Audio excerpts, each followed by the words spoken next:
Hey, what up, guys? Johnny Zombie here, and just wanted to make this vid to show you guys how you can connect your PS4 controller to your PS3 and have it control some games, even older games like I'm playing Darksiders here.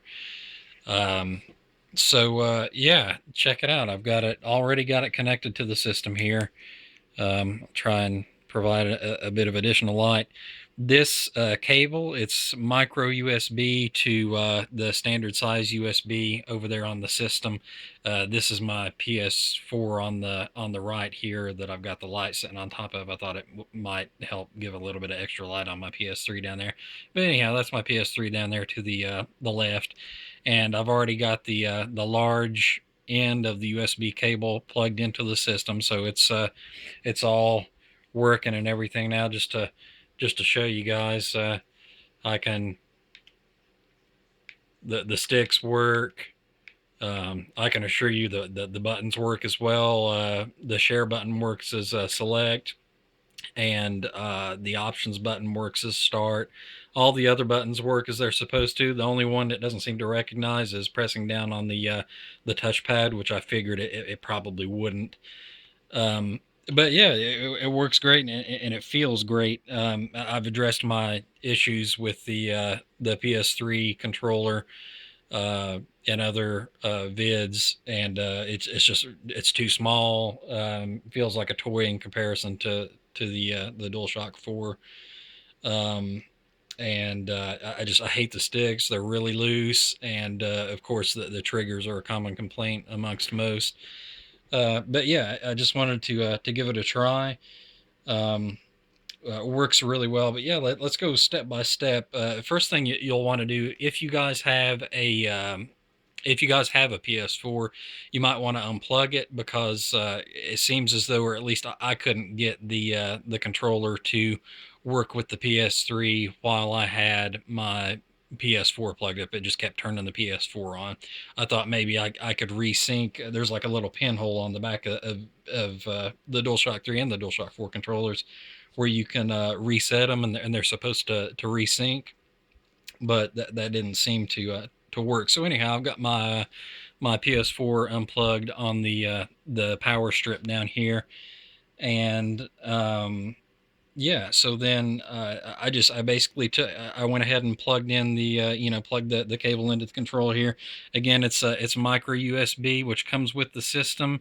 If you guys are just buying a standalone controller, like a standalone DualShock 4 controller, to give this a try, you'll need to go ahead and buy one of these micro USB to USB cables. They're super cheap, so yeah, shouldn't be an issue. Yeah, then you just you run it to your system. Keep in mind you do all this after your PS4 is unplugged. Those of you that have a PS4, go ahead and connect the to the controller, then to the system. Right down here, I'll show you. Try and show you guys. Hope you can see that. I know it's kind of dark in here.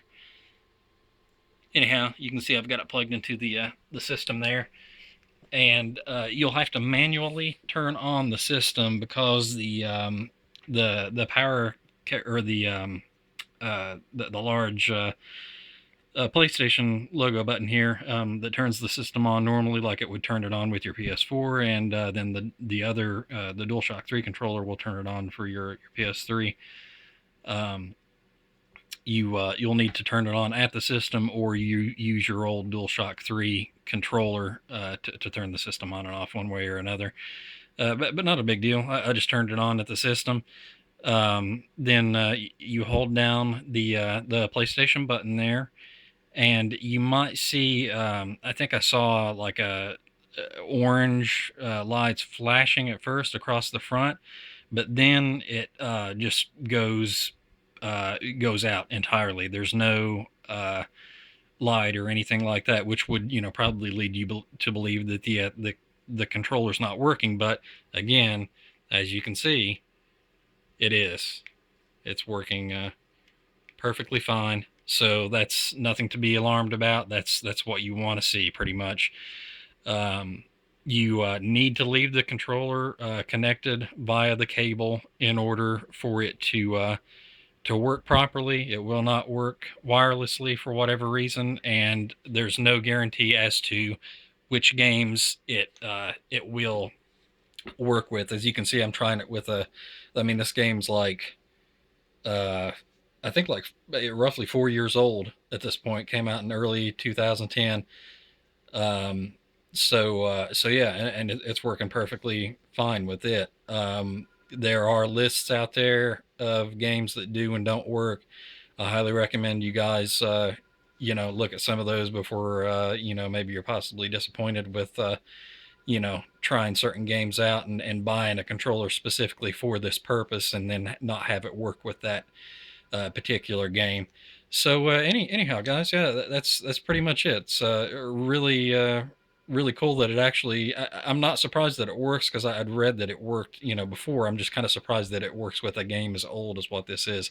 So I mean, that being said, I mean, you never know. You go ahead and give it a try on uh, on an older game. But yeah, anyhow, guys, this is Johnny Zombie signing off here. I really appreciate you guys checking out the vid. And if you like it, please subscribe, helps me out a ton.